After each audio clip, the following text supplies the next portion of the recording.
دم باش بینرین هجا جاره کدم بخیرات نوادکم د برنامه نوج و شانا زندی یا فیسبوکا دنگ امریکا و هنرا دیجیتال بری هر تشتی هیویدارم گو تندرستیا و توا باش به هندوری نخوشیا بن و براهای وجه وهبه جبر گول هرمی کردی وک نوچین گوتین گو ویروسا کرونا جارک دن بلا بویه و گلک جیانا خلقی خستی بن مترسنی ده براهای وجه وهبه امی جارک نیب هفدورا بن سر برنامه هنرا دیجیتال از و هفکاریم فرهاد فلاحی بله لقمان سلاف از جی سلافی کی بشینم تماشاوان می هجا لحر در جهان کنها مد بینین وشان زندی یا فیسبوک و یوتیوب دنگ امریکا دست بکردیه وشان زندی لسر هنرا شیوکاری دیجیتال که هنرمند لقمان احمد او کل دیمن دبینن پیشکش دکی از جی بوار عمل دور کو کامنت یعنی اگر رخنا پیشنیار و پرسه کی و هیوج مرابشین سر و سر چاوا از لور پرسه و دگینم هنرمند لقمان احمد کو برسف بده جکرم آخوا لسر فیسبوک اگر چقاس کاربن پار بکن پر باش دبیج مرا کو گل زیده تر کاربن ما ببینن ام بورا بن از سورانی جی بخیراتن بکم لقمان عزیزان و خوشویستان بینرانی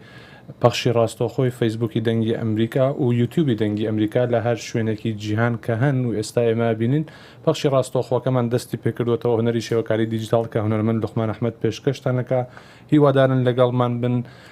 لای خوتانه و اگر بتوانن بلاوی بکنه و ام پخش راستوخوانه بو امج زور باشه بیت و اتوانین و توجه یعنی برنامه کی سرکوتوانه تر برای و برین هر رخنه پیجنیار یعنی پرسه کیشتن هبو توانن لبشی کامنتکان ابو من بنووسن پرسکان تان من بگین هنرمند لقمان احمد و رخنه و پیجنیار کانشتن سر و سر چاو من لقمان استنجام تکرم بله گلک سپاس فرهاد بو خیرات نات بهر دو زاروا گلک سپاس شکرما خور ایگو وک فرهاد آنی زمان ایگو بخواز کار پار وکه و وکی نیجی پرسی و هبن شکرما خور بشین که فرهاد ره و از جالی خو برسوی بدم وکن زانن گو مخواست ام دنا برنامه ده بحثا جارنا هنک ستایل یان جی دیبستانین هنری بکن یه گو باندور لهنرا نوجن کریه و جاری ام بحثا دیبستانه که بکن گو گلکی نما دیروکی ده دیروک هنری لی باندور آوی گلکی گرینگ بو تایبتی هنرمندین گو ناوی دبو جر بجن وحشی فوویزم گو لفرنسا لپاریس چی بویه ده دسپیکا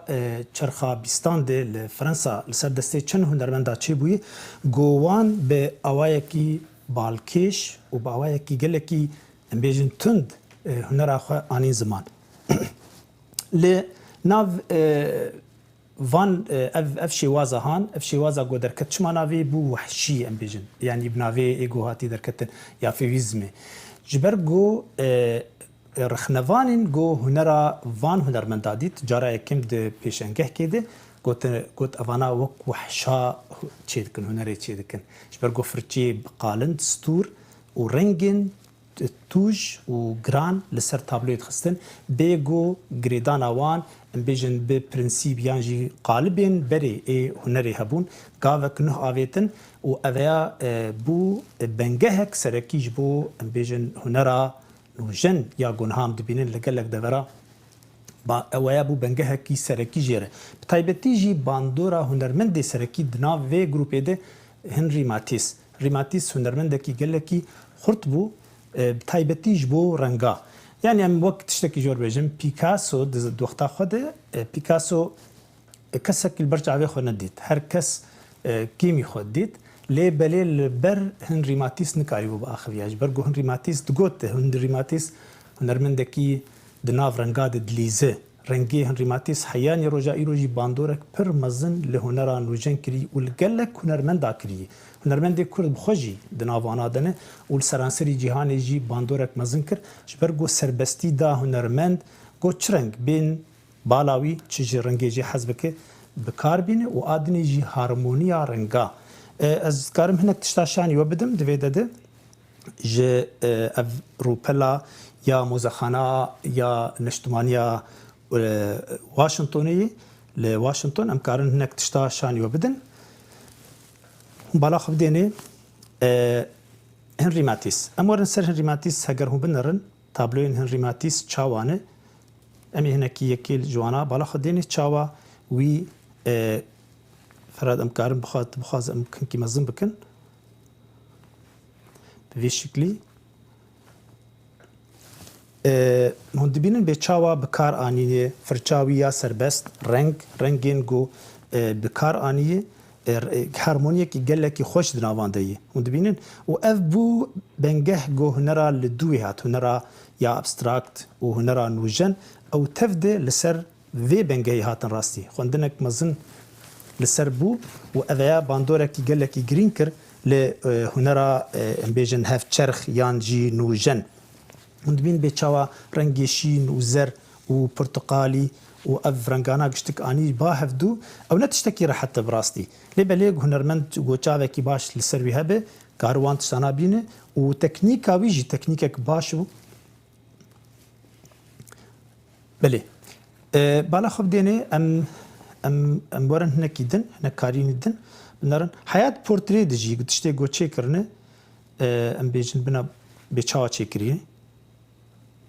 evje karî wînî ê gelekî balkêşe bi asanî sivik ve ev tiştana çêkirî rastî yanî zehmetî nedayî xwe û adinê jî sînor di nav renga de bi awayekî gelekî xweşik çêkiriye yanî sînor hûn dibînin di nav renga de zer çawa li ber kesk danîye sor xistî nav de ew tiştana anîne lêbelê dîsanê jî tiştekî balkêşe guheyanî ana jî lêkolîn li ser wî dibin هنرمندê din jî em bêjin Raoul Dofê ew jî Frensî bû ew jî demekê de di nav vê grupê de bû karî wî hûn dibînin karî wî cuda bû dawiyê çû yanî derbasî nav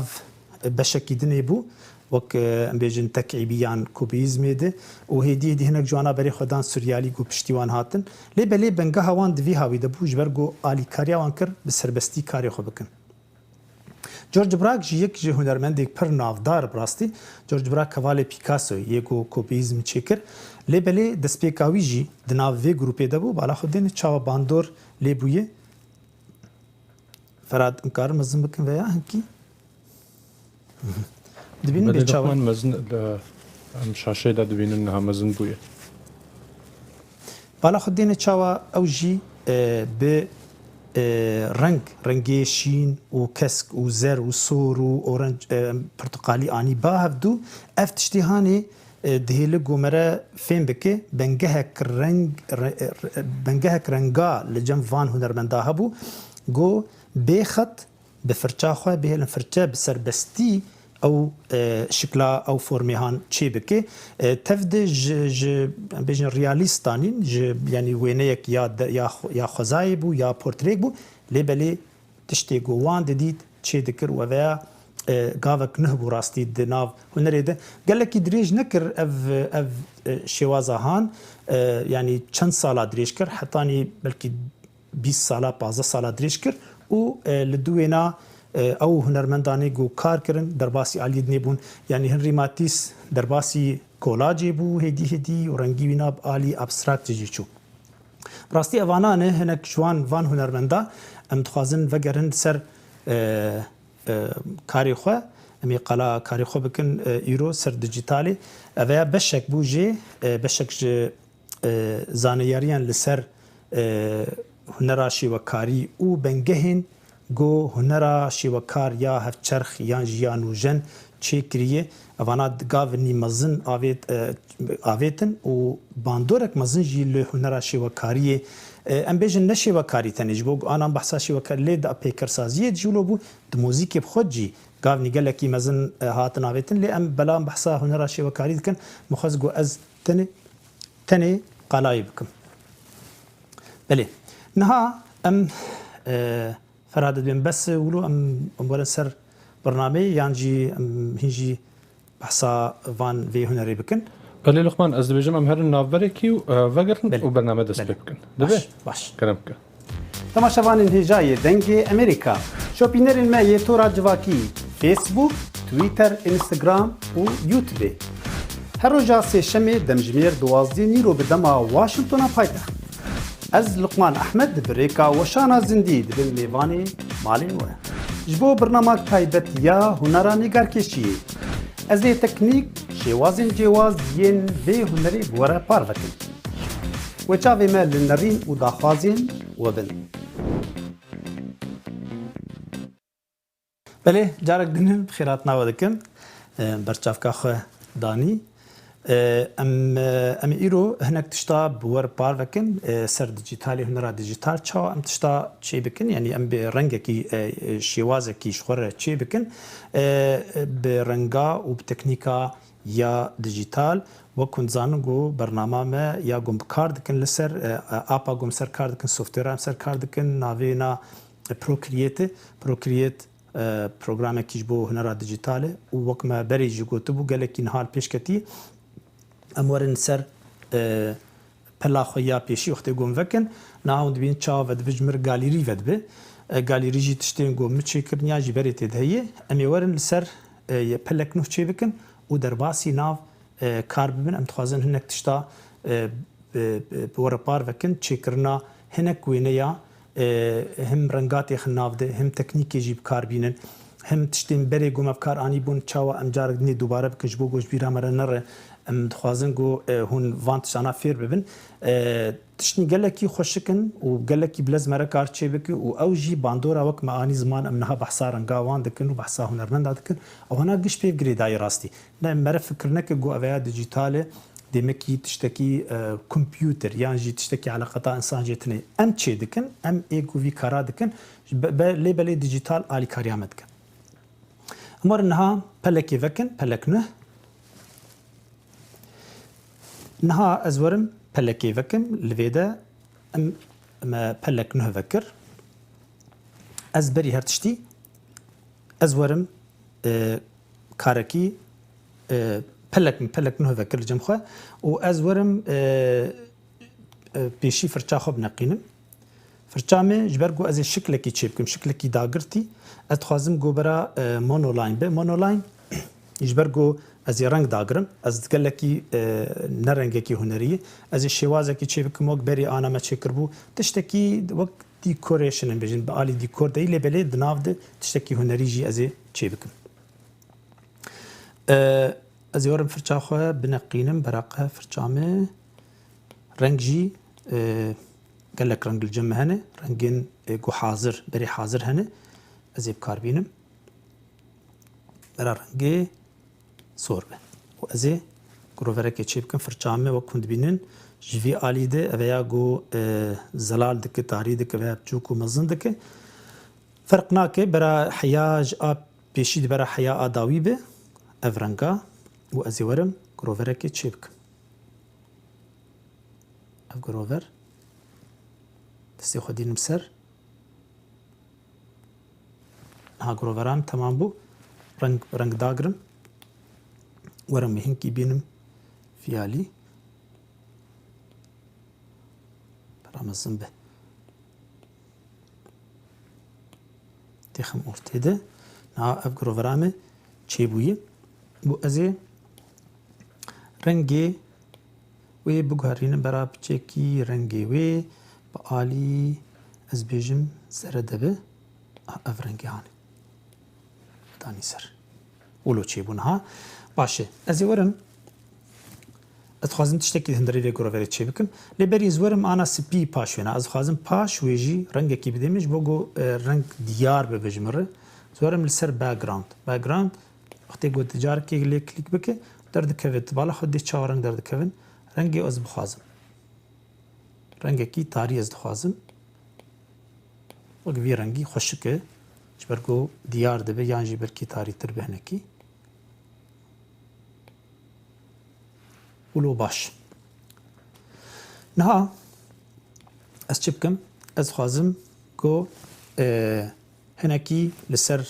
وی رنگی هانی بچه کی زلال بکم نها تا گلک رنگک تنیه خوازم هنکی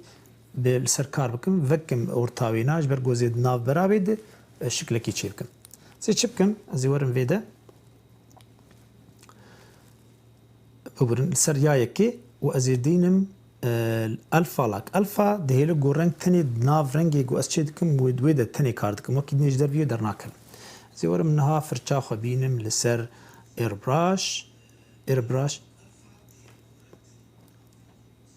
بالا خديني ايربراش جمع اوه ويا سوفت ازيبم ایربراش چت کجمره رنگ افرنگی هانیش بگو از خوازم هنه کی زلال بونه تخیمی رنگ آنا یک رنگ از این کیش هفدو جدا بکم و هنه کی تکلی هفدو بکم جی تمام دمیدش داگو خوانه بکه تاریبون و رونیا ده ناف رنگ ده نها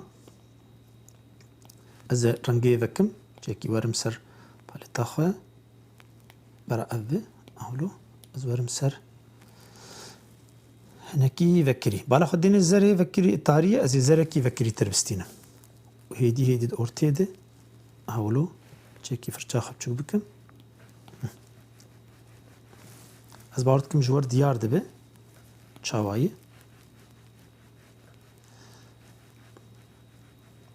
و دي سانيجي رنگي تشيكي فكري تربكم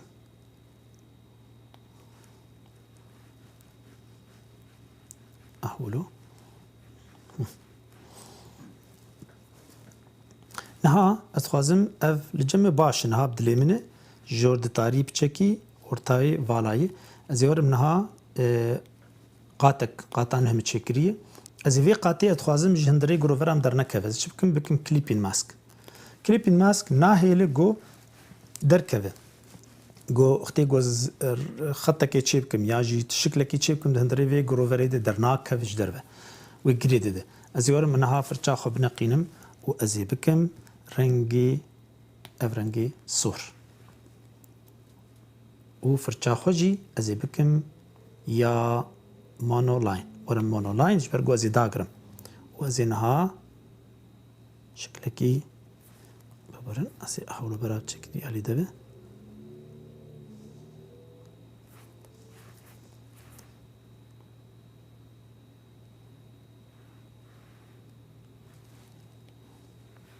مداگرت افرنگی هان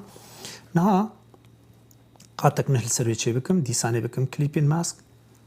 و ازي رنگي بچكي تاري تر بكم ايجا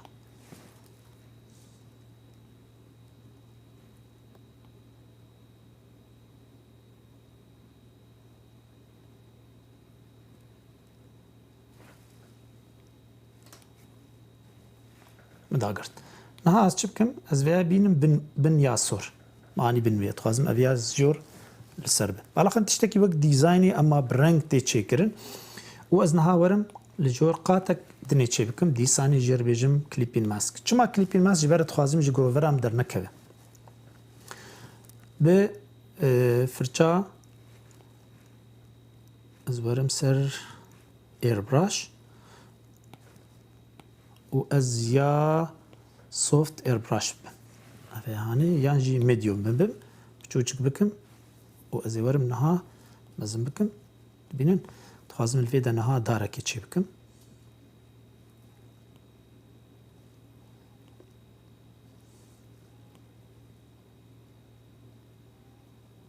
وك انا از رسم تشي دكم از ولو بيجم از رنگي بچكي تاري تر بكم براقه تاريبه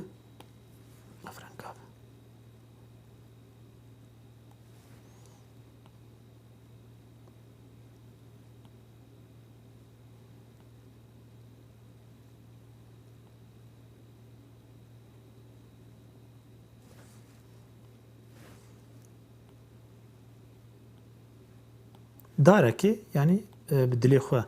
من شاغي تشي بكن يعني انا بلي بيجي تشي بكن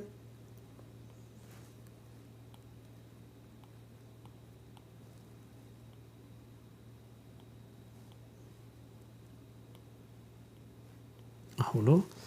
تارامه باشبو اس بچكي رنگي تاريتر بكم براقب علي رشتبه هناكي كيلكاوي تاني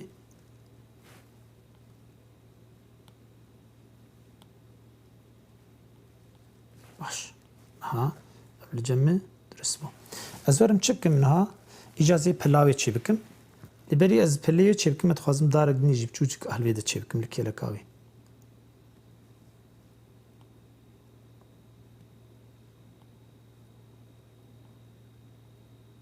بله لقمان از تخوازم بيدا بيدا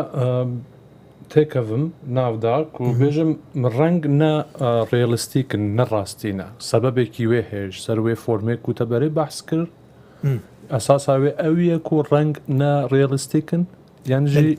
بلي سبب. او بلي او جبوغو رنگ ناز بكن هارمونيا رنگا فراد دويت بحثا ماتيس كر مثلا هنري ماتيس يك جوان رمندي نافدار گووی لسر رنگا کار کرد بو رنگ جیر پر گرینگ بو یعنی فرم گو چه دکر هگر تلی بنا رسمین گو چه کرن حیا پورتری چه کرن جن چه کرن مال چه کرن گلک چه کریه وی سینور دناف رنگا ده چه کرد بو سینور هنه لبل سینور نی گلکی از بیجم چاوا تیک رنگ تیکلی هفدو رنگ بهفدو گرید دان رنگی کسک لکلکا پرتقالی داتانی گلکی هارمونیک خوش چید بو و رنگی نه بون یعنی گاونی نه بون بری نها او تجربه او گاوانا نها تبون کرن شبرگو لدیبستانا کلاسیک ده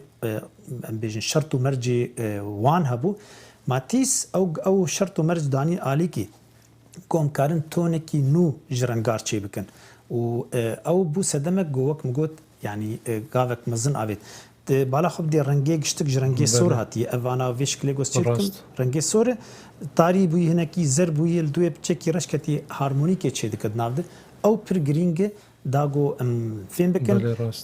چاوا رنگ لهفدوتی هناندن ویا جبو هنرمندا وجبو کسین بیجن اندازیاری دیکور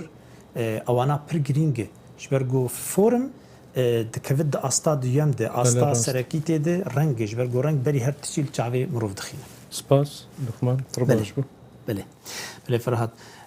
وقت تبینن ها گو از آنا شکلکی اف شکلکی مب اوایکی نزیکی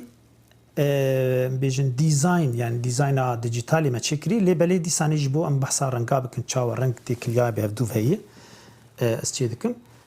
نها دار زی دارا خو تمام بکن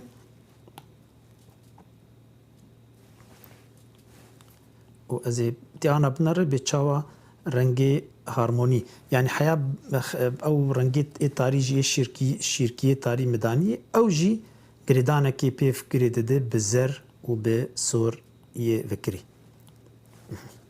نها اف دارامجی هات چکرن نها سپلا چی بکن پلیوی از ورم براقه پلیوی عینی قاطبه اسقاطای برا کلیپین ماسک به و زورم رنگی خواه هنکی أنا مي رنگاتي كلي هدو كان لي بلي الصور به أزي ورم فرشا خب قهرينم فرشا برا أذى لي درود أزي بينم و أزي ها هند بينم أزي بتشوشك بكم اسكارم مزم بكم جبوهم ببين بيتشاواي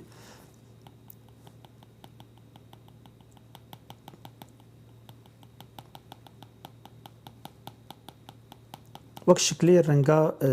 پلەی دارا بڕادەدە فرچان بالا خۆ دێ داکەتی زی ئانا ڕەنگێکی دێنن ئەف قاتایەکەی و دوێ قاتێکی دنێژ دینم سەر داگۆ ڕەنگ بچێکی تێکەلی هەفتوو بدە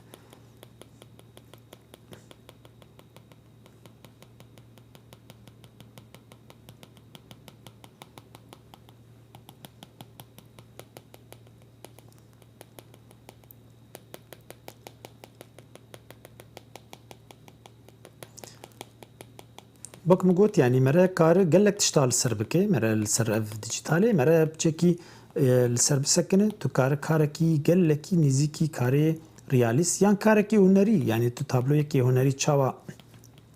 بتش فورمات شبكة كار سر ديجيتالي شبكة لي بلي بتشكي وقت جردفي دبي مرة هنا مرة فرب هناكي والسر كار بك هاون بين شكلي بين هاتي تاقرتن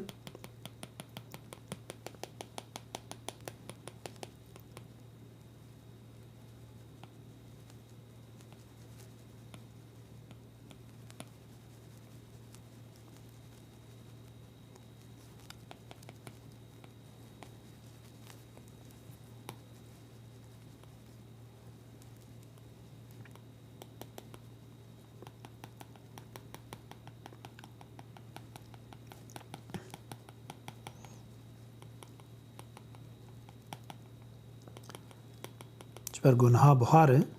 بحثا دارا مگوورا سر دارا به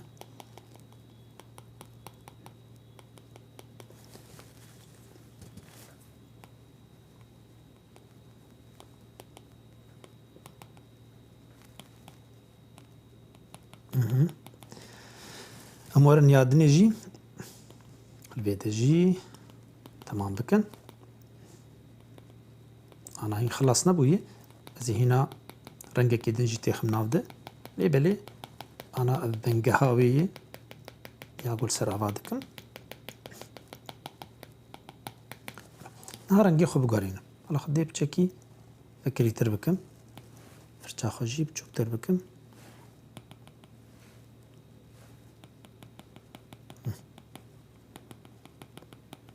ودي بتشاهد به هالجمع تيكل دبا أنا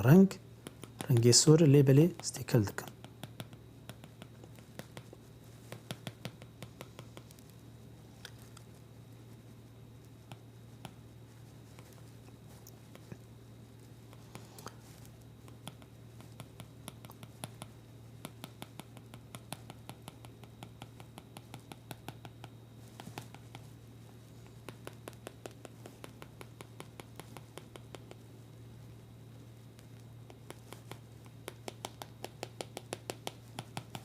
لازم دارامن كي خوشك دركبه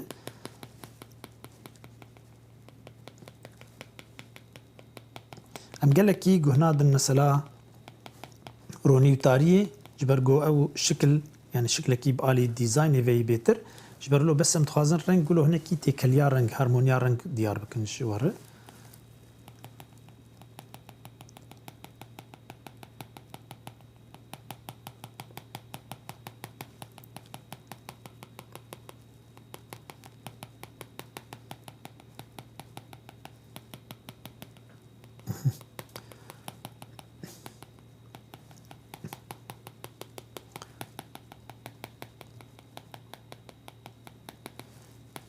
ناصورم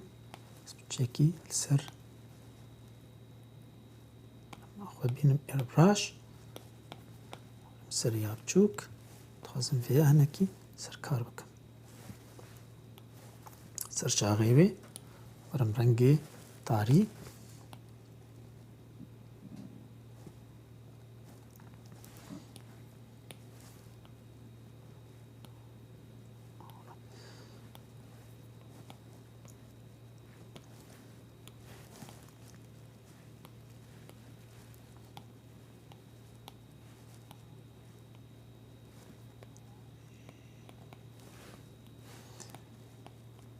اف دبين بيتشاوا شكله ما هدي تردكوه اف شكله جو چكري ها توازم دبين چاچي بو ها توازم چكيل ودا سيه كيجر چه بكم دي سانه برا تاريبه جبرگو سيه او جي رنگ سوريت اي گرت اي تاري و از به في فرچاخه فرچاخه ناگریم هدي از اولو شيره سيه كي چه بكم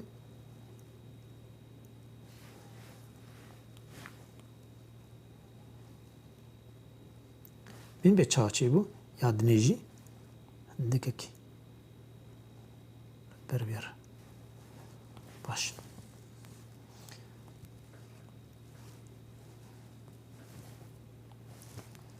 ورم سر بچكي فيها فكريتر بكم ورم سر رنگي كي جارقدن وزورم فرچاخه برا فكري بجمره رنگي بچكي فكريتر به اولو ثانية ورم فرچه سر يا سوفت براش ودندري بيده توازم هبيده برا رنياي بيتر به تورتيده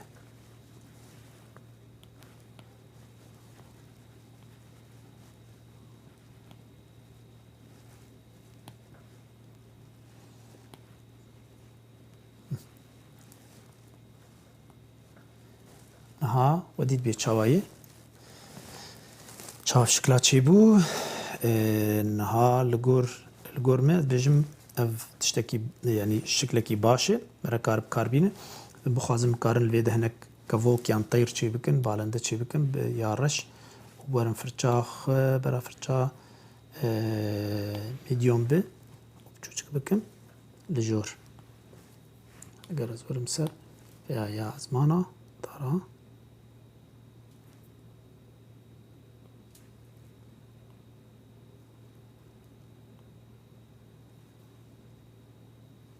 معولو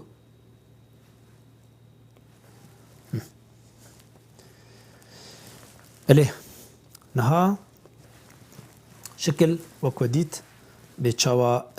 مدرسكر فرادم كارن فيديوهاي بيخين براب بەێ لقمان ئەم کارن تایم لەپسە ببینن جارێکی بەهاڕا بالا کە خدینە چاوا چاوەچی و بوو؟ چ قاز دەرباز بوو بەێ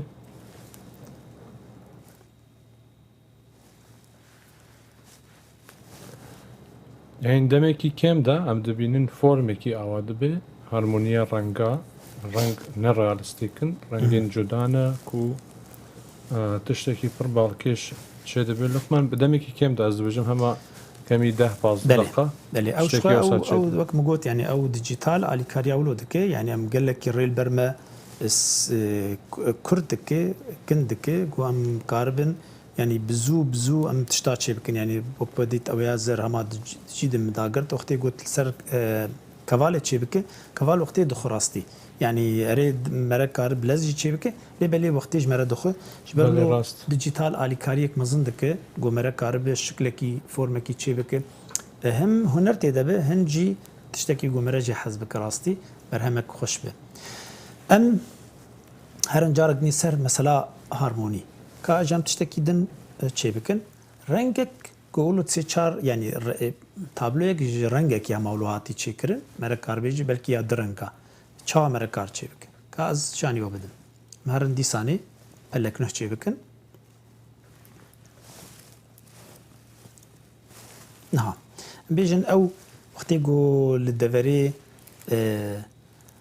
لچیا هبن و هنکی گرمایی هبه ولو رنگك وقتی رو درد کوه یا رو در آوا رنگك چه دبه جارنا رنگك ولو بسر بیشن بمبا کی گله کی فکری دیه از شانیو بدم مثلا وقتی گورو تایبت جی دوری گو داروان شینکایی لیتنه بگلکی ولو درد کوه منها پلک وکر و از دست پی بکم از وارم پیشی رنگی یه پاشیه رنگی کوالا خو رنگی کی بدیمه و از وارم لسروی جا ام بیجن شکلی گوز خوازم چی بکم از دست پی بکم خطی و چی بکم و برنگات آگرم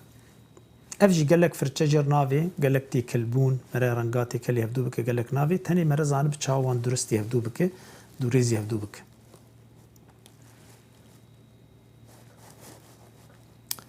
نها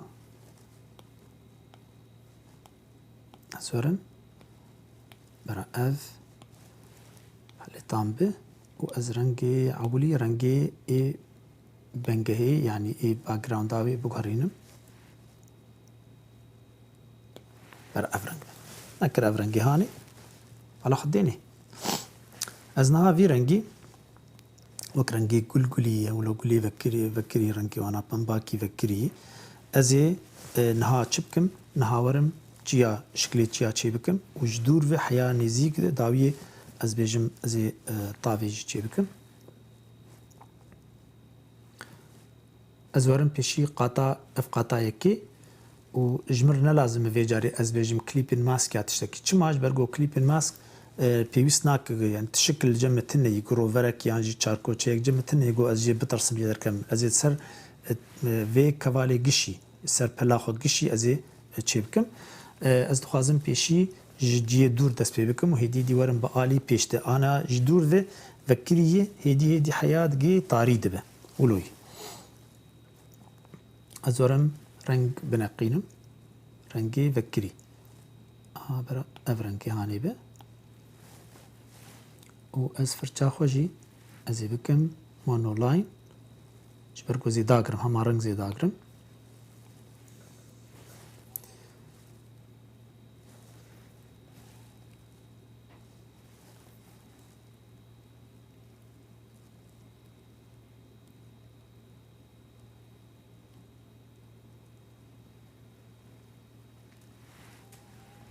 شورقل کی برکی خانی نکه لبلی هدی وشکل بی خانی کرانا بور اف قاطع کی ابن سر قاطع و جاری کار بکن قاطع دویم رنگ کی وکری تاری تر هنکی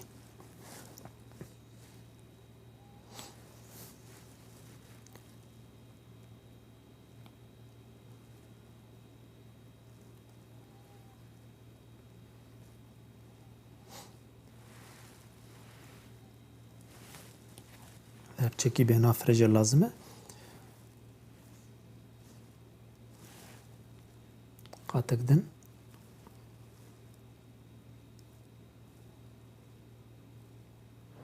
لقمان حتم وان قاتان سر قاتێکی دن خاتێکی دن و قاتان سەر قاتان چێ دەبن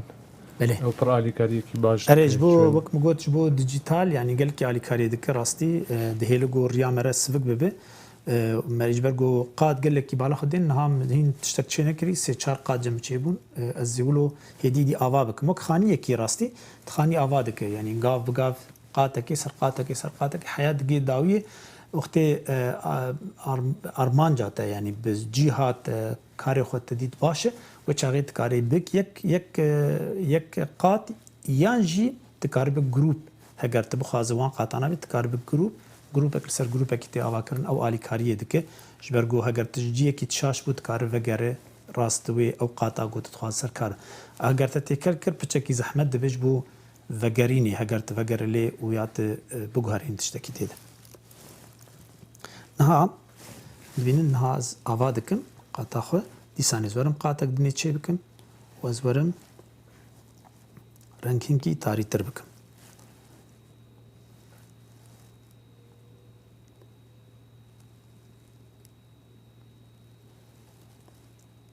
اولو نفسي شو رنگی کی از قاتک نه چه بکم رنگی هنا کی تاری تر رنگ جيوال جمنا الفيدانا دبينا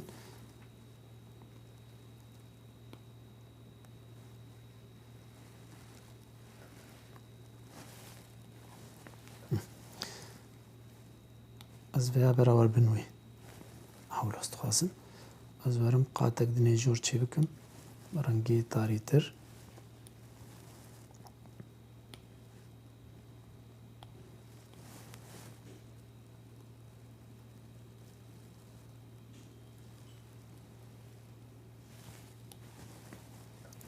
داگرد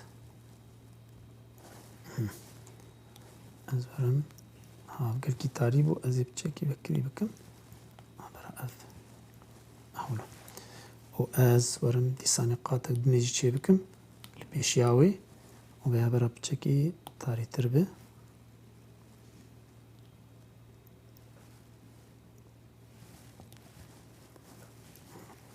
ها نقول وك شكلي هندسي تشي دبل لي بالك شتك قاتك ولو هدي الرنج لدو هفدو هدي دي التين زنها ورم لجورا قاتا يا سيم تخازم لجوراوي تشتكي تشي بكم از برا قاتك نه آوا بكم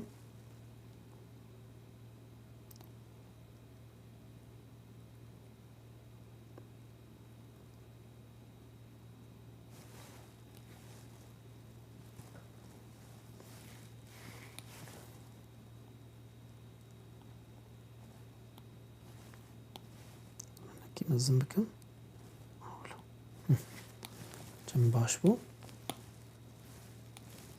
از ويدينم باش ويتيخن بن وياده هبين جوراوي اهولو جم باش هات شكرنها نها ازورم سر يا باك جراوندي وتخازم الجوراوي نقاطك تشيب كنش برا تخازم رنج ابتشيكي فكري بهلم از قاطك تشيبكن قاتك سر آويا جربج مجمر قاتك تشيبك وبر آويا تكبند يا يكم بقاتانها رنجي فكري بكم فرنجي هان وفرشاخه وربكم اير براش وازورم سوفت شبرت ما تخازم قالند بلو هناك رنجي فكري بهم تايبد اورتيد شبر قوفيدا نيزيكه از یارم سر کلاسیک جبو بیتر وکری به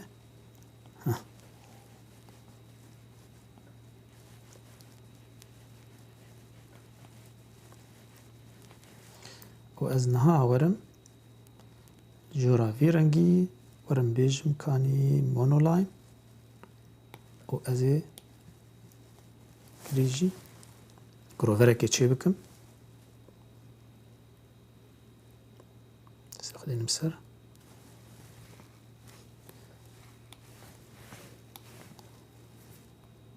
چی بو از یکی مستر چی بکم اهولا نعم مش اشکر دبی از قاتکی چی بکم باشتر دبه قاتکی جبر گل حالی خوب چیتره جبر گل پیو با آدنی گریدایی از نکارم گله کی کنترل بکم اهولا ها کنترل ای دستیم دی ها بفي شكلي اسكارم هنا كي جا طابا هان هنا كي بليزم يعني هنا الشكل بدا رنجي بتشكي بقهرين ازورم قاتك نلسري تشي بكم في جاري جمر لازم زبكم كليبين ماسك كليبين ماسك برد خوازم الجوراوي هنا كرنك برا زي فيرا بكم فيرنجي وبفرشاخه يا ايربراش هدي كاش بنيده اهولو تشيبو وأسورم نها قاتكنه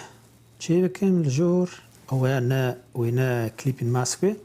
ورنجي فكري فرشامجي براقة يا سوفت به بينن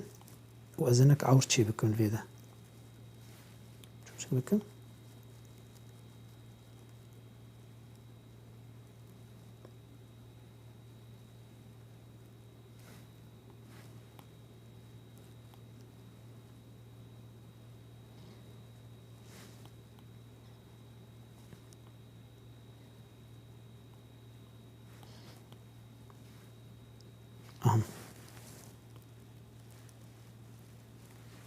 بله ناوند بین چاچی بو اف شکلی هانی اف جی شکلکه جرنگا ما بالا خدي ما جرنگا کی ما کاری بو شکلکی ولو ام چی بکن ام رش خو کاری یعنی هینجی بهتر لسر کار بکن ما نخواست کو از وقتا تنج بو از مثلا رنگا کاربین ام دکار مثلا ورن سر هر قات وهنا كل سر كار بكن از بيجم اف قاطع ديم وازورن فرشاخه او بري ازورن بكم سوفت وش بنيده نبوي صار سر سوفت انا سوفت داخل بتشيكي تبينن سكارم اهولو بكم اهولو تردك هر قاطع كي ور من الجوراوي وتشتكي اهولو بكم دبنيد جبرجو مثلا رونيه دركبه اسكارم لو بكم لو بلكي خوش كتربه ياجي كي ورم بيالي ويا سناكي اف هنكي ويا دن اهولو افا براوك خوبه ما يا قهرنجيجي اهولو كام هناك طير جي فيدا تشيبكن طير الرش بالنده ولو تفرن جور زورن فرشاخو بكم ايربراش يا سوفت تشوتشك بكم و ورم سرقاطة يا جورين يا قاتك الحالة بيجي تشيبكم اسكارم برايك الحالة بيبه باشتره تاريبش برگوش دورتي كابرچاكا خودينم اهولو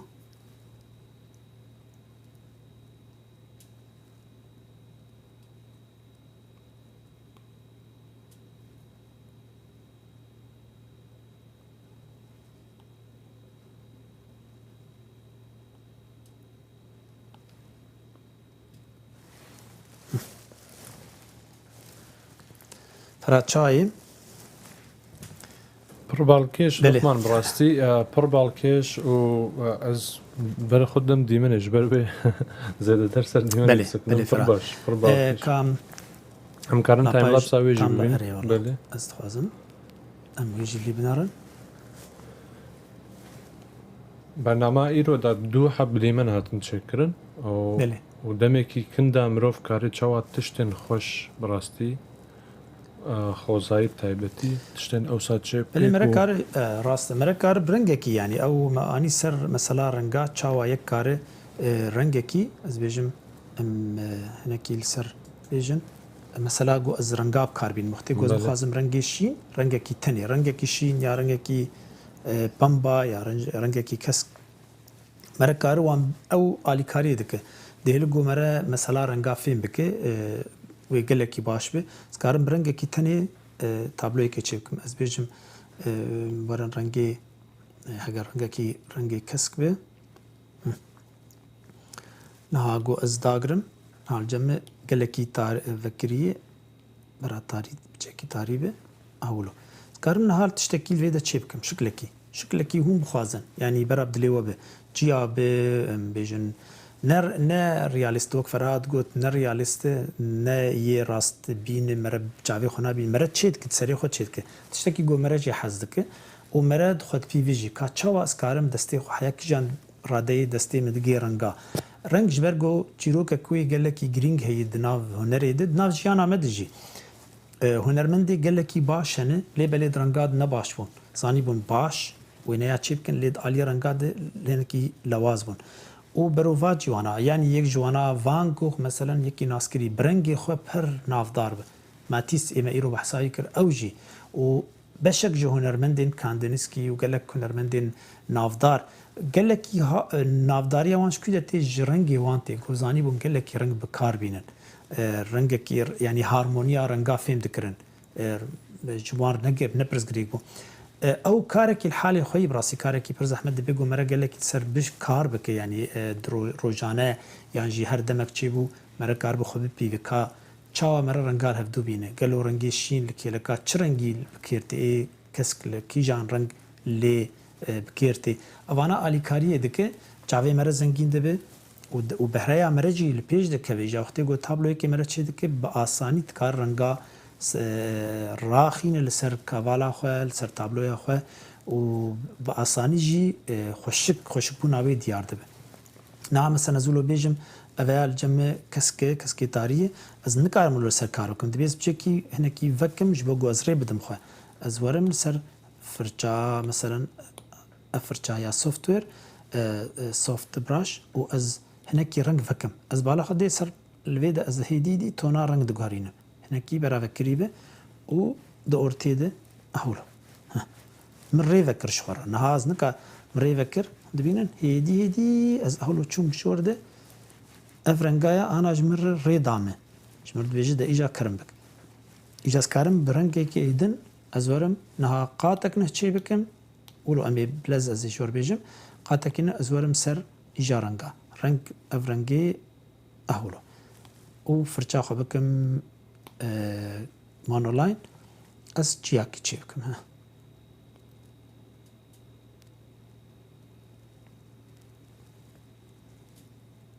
اهولو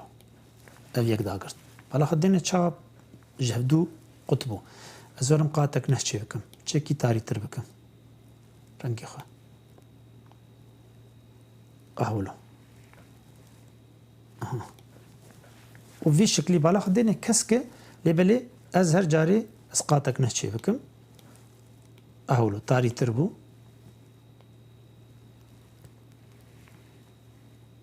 وان سرویک اهولو بین بچاو یعنی رنگک تنی مولو جفدو هیدی جدا کر حیام گیان اف شکلی هانه بلی فرهاد از باردکم دیدی بالی داویه درن بله لقمان براستی کم گو باش و اف تشتی گو پر میرو داوه براستی پر بالکیش بو هیوید کم کو تماشاوان میجی بالاوان کشنده به لیوتیوب و لفیسبوک يكون همد بينن پر باش بو لقمان دست صاحب اوی کو ام دست بيت كان ام مكتبه کی هنر شبکاری بتایبتی بله ام هند بن حجار ريز فراد خازم بيجم الفيدا وقتين بحثا هنر يعني ديبستان يا ستايل يا شيواز يا فورم هنري دكن ابنا خلقك يعني بيجن جبو اوايك اكاديمي استني نافني جرينج ايفاني جو هات الناس كرن مقارن لجوجل بقارن كارن لسر انترنت الوان بقارن بيتر ناس بكن لبل ايفانا براستي باندورا وان يعني حياني رجاء روجي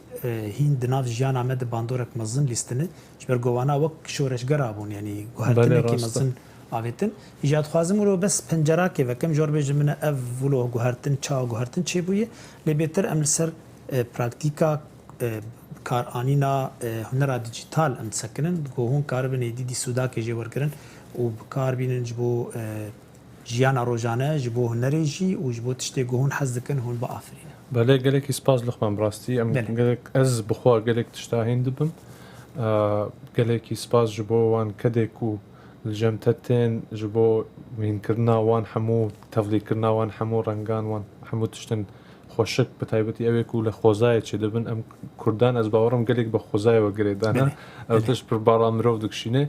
gelekî spas Luqman axiftina dawî ez dêlim ji te re Belê Kerem فراد gelek spas ji bo te jî û spas ji bo kesê ku me temaşe dikin carek dinî berehayê we ji we hebe hêvîdarim ku Sudak ji xeleka îro girtibe hetanî xelekeke din carek dinê bê hevdûre bin eger pirsê we hebe jî hûn karibin bişînin wê gelekî baş bê bimînin dixîr û xweşiyê de.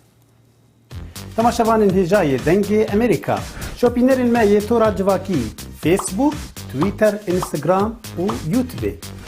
Her roja sêşemê demjimêr 12 nîro bi dema Washingtona paytext. Ez Luqman Ehmed di birêka weşana zindî dibin mêvanê malên we. Ji bo birnamek taybetiya hunera nîgarkêşiyê. Ez ê teknîk şêwazên cêwaz yên vê hunerê bi we re parvekim. Ve çavê me li nerîn û daxwazên we bin.